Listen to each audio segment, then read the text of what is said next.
So next week is our third week, and you're coming to the first assessment. Your first unit's a little bit shorter than everybody else's, so the Advanced Math II has their assessment first. And so what I want to go over today is just kind of explaining to you how grading is done towards the end of the unit, and let you know that what is here when it says your unit grade, that is what will be on your status report and what goes on your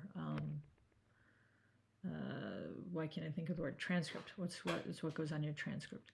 So I put together, this is very short, but just on grading with QVS. So why do I want to do this?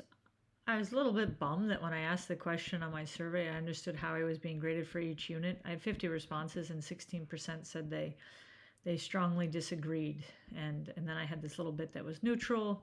I have a good majority, but I want to be more clear, so that's why I'm doing this video here quickly with you. And really, it's hard if you're new to QSI that there's no percentages. This is very hard for students and parents because they're used to being some sort of percentage to describe the grade. 90% is an A, or if you're in a European system, there was a percentage for a 5, and that's just not how QSI works. QSI uses rubrics. So did I keep it up? Yes, no, not the right one. I gotta go back. I have a whole file of rubrics. Here's my Advanced Math II. Here's my Unit 1. And here's our grading rubric for Unit 1. So everybody's going to get this with your name written on it after you do the unit assessment. It'll be your name, it'll have the date, and you'll see that these are statements. And what are we looking for here? These are big. I can identify all these things.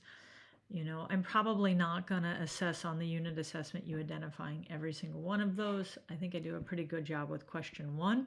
So you can see over here in the comments are telling me which question I use to assess which TSW. And to get a B, level mastery, you have to have all of these.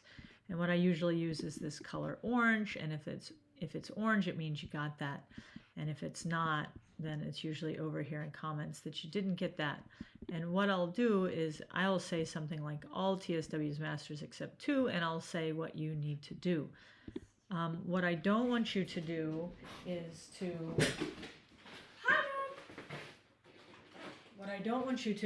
just retake the test over and over again, although you can retake the test. I don't want you to just go right away because a lot of them are multiple choice or matching, and those kinds of things can be easily guessed on. So what I would like for you to do is when you can go back. A lot of students last year wanted to go back right away and answer the test questions correctly, but I will probably still ask you to explain your mistake. So what I really want to be able to happen is that you can use these skills in the future for my class or for somebody else's class.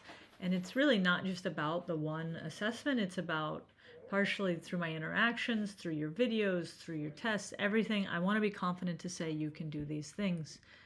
And then with the A levels, sometimes it'll be test questions. You see in this time, there's a little project. So you'll get a rubric. It'll explain whether you have B level mastery, A level mastery. If you have not yet P, then I'll let you know exactly what you need to do to finish the unit. And of course, you can always ask me questions if you have them.